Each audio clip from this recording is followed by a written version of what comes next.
Hello and welcome to marketing91.com. In this video, we are going to cover the topic on culture shock.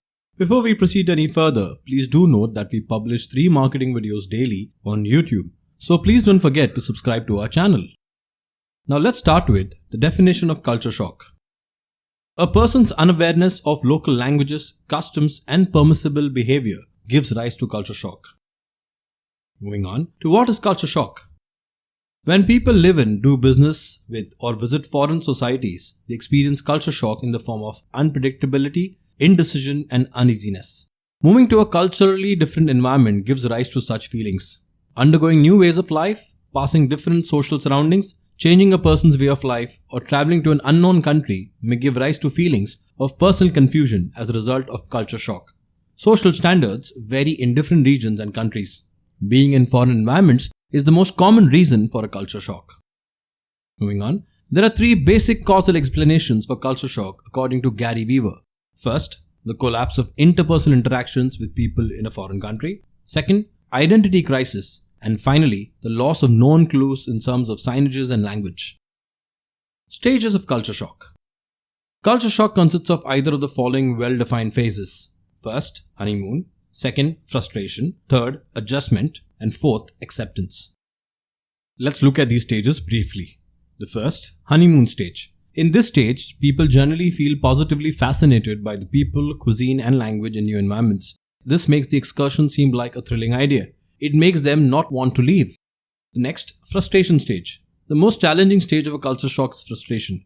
People who travel or stay in foreign countries are familiar with the stage. There are a lot of miscommunications in this stage along with frustration of not understanding languages, signs or gestures. Moving on to the third, the adjustment stage. As people get more comfortable with their surrounding individuals, cuisine, cultures and languages, the frustrations reduce. People start to get familiar with the language and the geography. A support system is also developed in the community in the stage.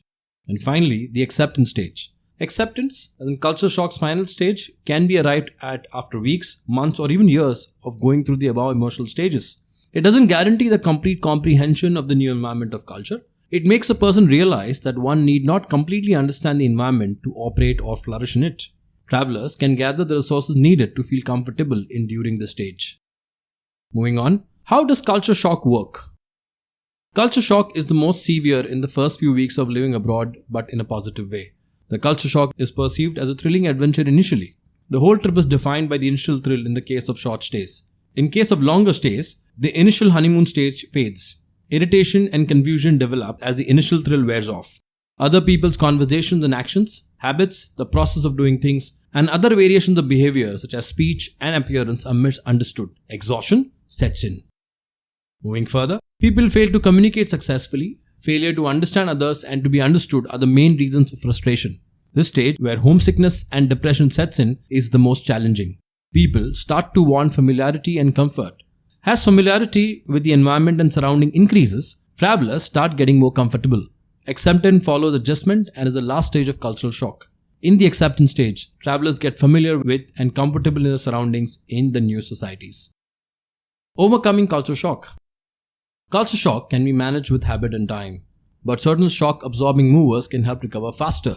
The reasons behind cultural contrast must be understood. New culture, new country must be learnt about. Thoughts and comparison with one's home to the new environment must be avoided. You must socialize with locals instead of closing yourself off. Be sensibly honest about your confusion and disorientation. Seek help and advice if needed. And finally, share and converse about your cultural background. Communication must be mutual. And finally, we're looking at another topic of reverse culture shock. Also called own culture shock or re-entry shock, reverse shock is experienced when people return to their homeland to one's own culture after getting used to new environments abroad. Its effects are the same as cultural shock. Readjusting to one's own culture has psychological and psychosomatic consequences resulting in reverse shock. In most cases, this is more challenging and surprising compared to cultural shock. Expectations and idealization are 2 parts of reverse culture shock. When a lot of time is spent in a foreign land, people tend to forget about the bad parts of the past and focus on the good. This produces the past idealized version. People wrongly assume that their former surroundings haven't changed after being separated from them. They expect it to be just like it was when they left. Psychological anguish and discomfort are created when people try to readjust to former surroundings which have changed and continued without them. So that's it, folks. This brings an end to the topic on culture shock. These are some of the sources and links referred to for the content in the video. If you have liked the video, do subscribe to our channel where you'll witness 3 new videos daily. Additionally, if you want to view these videos in an organized manner, you can visit freecourses.net, where all our videos are arranged in the form of courses. Thank you and see you in the next video.